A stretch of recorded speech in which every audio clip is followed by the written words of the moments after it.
Hey everyone, it's Emily from Emmylou Arts, and today I am going to make a traveler's notebook for $2. Yep.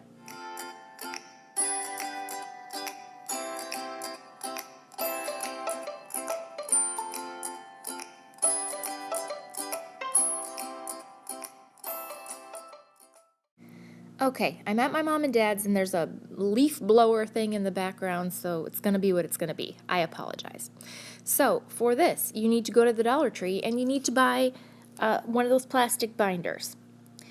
And you need to cut the rings out of it because we don't need those rings. Rings are for losers. No, I'm just kidding. I like ring notebooks. But anyways, I don't need the rings. I cut them out. You could like take the time to remove the little things holding the rings in, but I just cut them out because I'm an animal, you know me. I'm taking off the label, and then my plan is to use the spine that's already in the binder to create a traveler's notebook.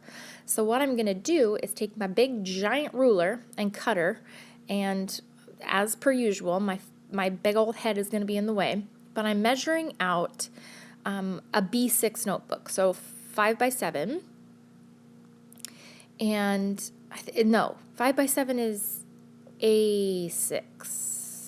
A6? Oh gosh, now I'll write it in the screen what it is. But this one I made 5 by 7. So I measured 5 inches from the edge of the spine on each side so that it would be 5 inches wide, plus the spine width, and then 7 inches long, and then just cut across. And then I just liked how it already had the spine there for me, and I didn't have to bend that plastic because the plastic's kind of a little bit hard to bend.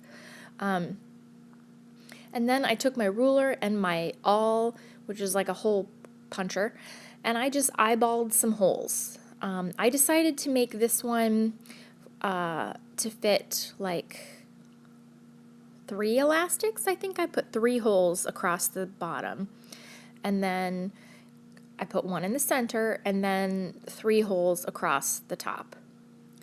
And the only other thing you need to buy from the Dollar Tree is a little thing of hair ties, which you can kind of see to the corner. And in one of those packs, you get like a ton of hair ties, as you can see. So I kind of picked some packs that coordinated with the, green. I kind of wanted a blue to go with the green. But then I had to use a white as well, so anyway. You can also use these as jump bands for your traveler's notebook, which is really handy. So I just cut it, and then cut it next to the little metal clasp, and then thread it through, starting from the inside. I kind of poke it through with the awl. It's really, the threading this through is the hardest part. So leave a little tail, thread it through, and then go up in the center, or actually no, like through the top one. I'll just let you watch what I'm doing. You can see it. But if you have a poker, that helps tremendously. And you can also watch other videos on how to thread a traveler's notebook. That would probably help you more. So this is just a white band, and it wasn't long enough to go through all 3 holes, so I just went through the center and then another one. But you would need a longer piece of elastic to go through all 3 holes, but I just figured that I would do just wait and get another piece of elastic, and it would work just fine. So that's what I did. Or you could just do that as a separate elastic as well. Or I could have tied another white piece of elastic to that one to make it longer. That would have worked as well. But I'm just tying a knot, and then you've got a traveler's notebook with 2 things. Now, like in retrospect, I probably just would have put 2 because my notebooks get kind of fat and fluffy, and 2 would have been fine in that spine. And then I had this notebook that was that size, so I just slipped it in to around the center band. And I thought it looked really pretty with the green notebook and the green on the leaves.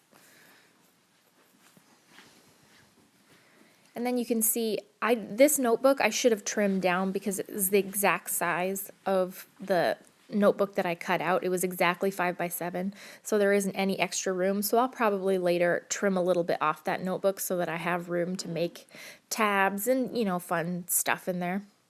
And then I picked blue to go around the center, to be the center elastic. And then you want to poke that so that it makes a loop on the outside of the spine. And this, I swear I cut out a half an hour of footage of me trying to poke this through the hole. It was ridiculous. So make sure you have something sharp to poke both ends of the elastic through there. And the hairbands are fun because there's different colors and some of them are sparkly, and if that's your thing. And then you can just make it, you know, interesting. So I was kind of testing out the tension of the band that I wanted, and you can see that I left pieces of the elastic because I didn't know how tight I wanted it, so I wanted to be able to retie it. You know, I can always make it tighter, but I can't, if I cut too much off, I can't do anything about that. So I am tying a knot in the center, and then that'll just kind of rest inside the spine. And like I said, you can trim your elastics a lot more. I just didn't know how I wanted it. So that's the green one that I made. And then flipping to the red one, I did the exact same thing, except I bought a clipboard, which had a little, probably centimeter spine. And I'm going to use this for my December Christmas memory keeping. And I used white hair ties with silver glitter in them, which you can't really tell from the video, but it looks super cute. And I will be showing you how I'm going to make my little Christmas notebook so it's ready to put pictures in. And that's it. So you can make a notebook for $2. $2. I am so glad you guys stuck with me, and I hope you try it. Thanks. Bye.